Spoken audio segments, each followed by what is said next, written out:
Students, in this lecture class we are going to discuss about the computation of inverse DFT by doing a direct DFT computation. In the last class we have discussed about DIT FFT flow graph, DIF FFT flow graph, how to compute DFT using FFT flow graph.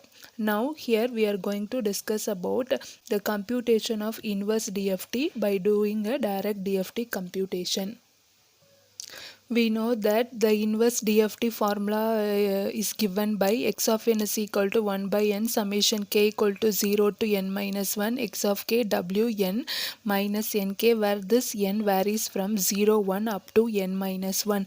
Now using this formula we are going to find out the inverse DFT. First step is used to have to take the complex conjugate for x conjugate of n.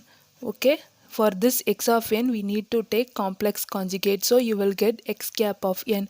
So x star of n equal to 1 by n summation k equal to 0 to n minus 1 x of k, that is x conjugate of k, w power nk. Thus by taking complex conjugate for x of n you will get it, that is here complex conjugate, here you will have complex conjugate.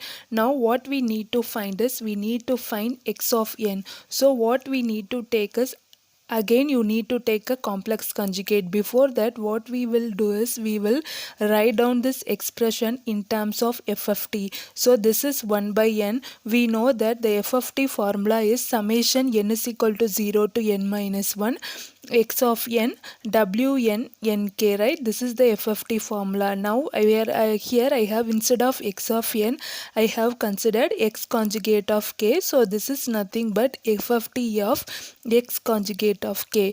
Okay, now this x conjugate of n is equal to 1 by n FFT of x conjugate of k.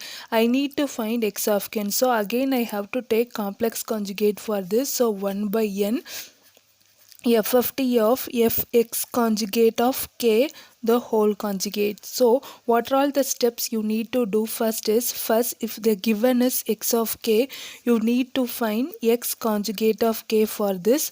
Then you need to find FFT for x conjugate of k. Okay, then again you need to take conjugate for this answer, then you need to divide it by 1 by n. Okay, so this is what the complex conjugate of the above result. Okay, so you will get this step. So using this procedure we are going to find out the inverse DFT.